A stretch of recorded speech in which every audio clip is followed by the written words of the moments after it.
నా పేరు రాణా. పైసలు తీసుకొని పానాలు తీయటం నా వృత్తి. చిన్న పెద్ద ఆడ మగ గిసొట్టి తేడాలేం మనకుండవు. నా రోజు జీవితంలో పొద్దున్నే లేచి స్నానం చేసుడు ఎంత కామనో, పైసలు తీసుకొని ఎవడో ఒకటి పానం తీసుడు కూడా అంతే కామన్. జీవితం ప్రతి ఓనికి ఆగి ఆలోచించనీకి సమయం ఇస్తుంది, మారనీకి అవకాశం ఇస్తుంది.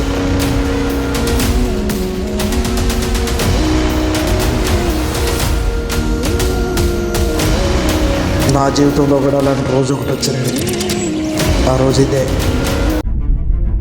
నిజానికి అన్నీ ఈడిసేసేటన్నా పోదామని డిసైడ్ అయినా, కానీ తప్పనిసరి పరిస్థితుల్లో చివరగా ఒకటి సంపాల్సి వచ్చింది.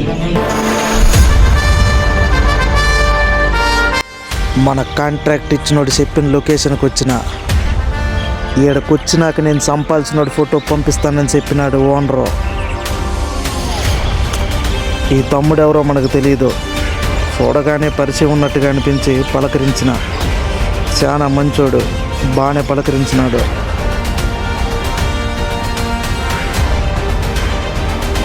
తమ్ముడు చాలా మంచోడని, కానీ అలా తిరిగినానో లేదో ఈలోపు మనం సంపాల్సినోడు ఫోటో వచ్చింది.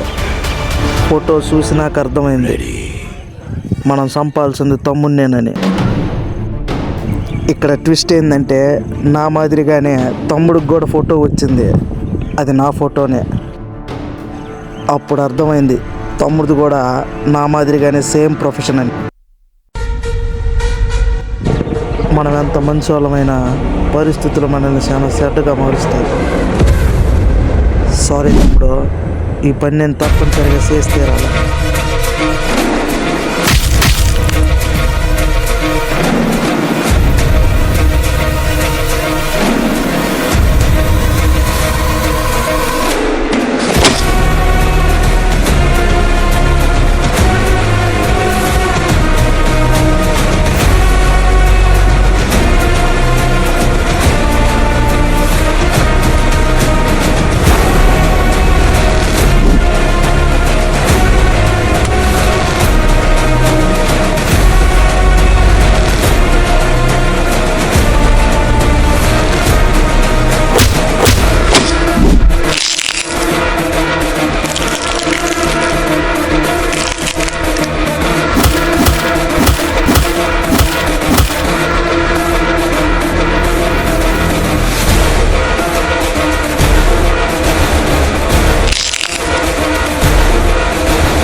అవతలోడి పానం తీస్తే పైసలు వస్తాయని చిన్న పెద్ద తేడా లేకుండా ఎంతోమంది చంపేసినాం.